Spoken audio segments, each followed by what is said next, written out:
2 for 17 with a couple interceptions is not a good day, that's for sure. Yeah, you can have a bad day and come back. I remember back in 1966, I threw 5 interceptions. I threw 5 interceptions against Illinois. What did Spurrier do that day, though? He did very well. Okay, see, there you go. That 1 week swing's not good. That's right. Hibble throws on the run.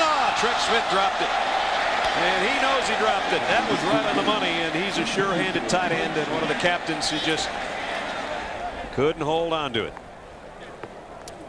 So that'll bring up a 4th down. Now we know this is normally field goal territory, but Bob Stoops is quickly gaining a reputation for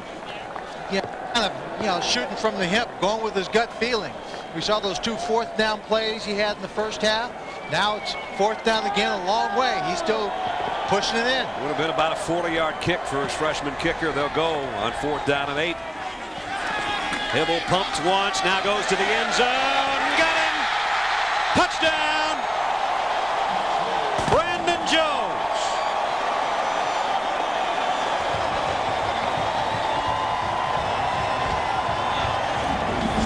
Center fielder on the baseball team, and he just hung in with this one and put a glove up on it. Well, he's covered right here.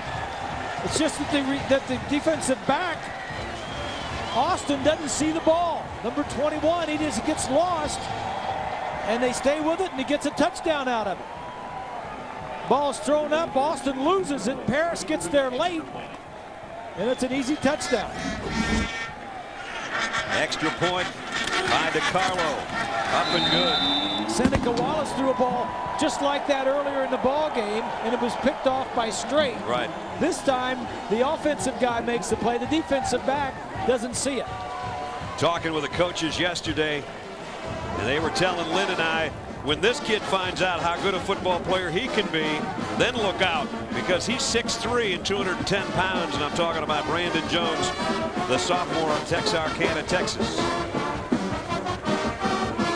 So Oklahoma against 13th ranked Iowa State. They thought they'd have their hands full. Quite frankly, they're taking care of business, but it's they get a week off. They get a week off. Off next week. Then they have Colorado at home. They have 3 games on the road. And this one would be the one, I think, right there. Well, Oklahoma State got Nebraska today. They got Oklahoma last year. It would be a payback game. I don't think there's any doubt about that. And then if they could get through all those hurdles, then it's the Big 12 championship. Right. It's an extra game they have to play. And getting through that one, and then you're looking at Fiesta. And, it's interesting. Last week we saw Miami. We saw how good they were. Last year, Miami had a couple of squeakers. They had one up at Virginia Tech, and they had one against Boston College.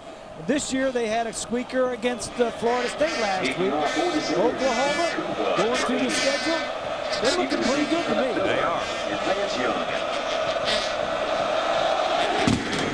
Cuba to kick high and short again. They can't punt it at the 19. Todd Miller does. Miller trying to weave his way through the traffic and got out to about the 33-yard line. Coming up on Monday nights, Al Michaels and John Madden will be along in Pittsburgh.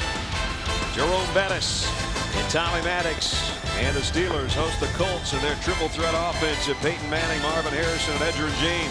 Monday night at 9 Eastern, 6 Pacific. Don't forget, cast your vote for Monday Night Football's greatest game at ESPN.com. Keyword MNF500 or NFL.com. The wheels on the bus go round and round. There's a couple good backs. Round and round. Jerome Bettis passed O.J. Simpson on the all-time rushing list last week. It's amazing. Sometimes you forget how good he's been and how solid he's been. How can you do a promo about the Colts without mentioning Peyton Manning? Well, I did, sort of. You did. I said they're triple threat. Peyton Manning and Marvin Harrison.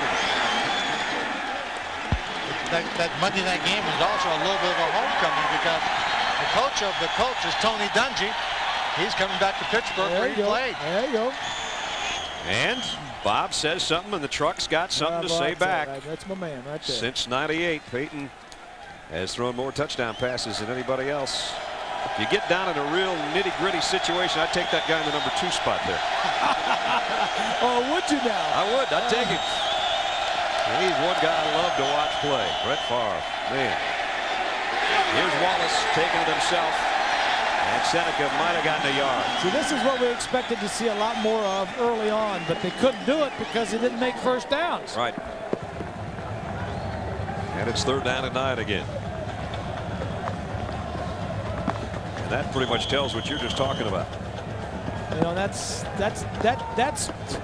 speaks a little bit for the weather because it's not good, but a lot for Oklahoma defensively because teams are going to find that this defense is going to be tougher and tougher as the season goes on. You can see some folks are saying, I'm going to find a warm pub to watch the 4th quarter. 3rd and 9. Wallace in trouble. And down he goes. The guy that caused it, though Shelby got it, was Brandon Everidge, number 7. Shelby gets credit, but Brandon Everidge has been a rocket wearing 7 today. Came off the edge again, and this is another tribute to the coaches defensively. They change up.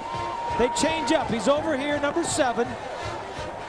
They change up their defense a little bit in the second half, so you don't, whatever you plan for at halftime, you're not going to see the same thing coming out the second half. I don't know. I've seen a defensive back have a better game than this kid. Yep, to punt.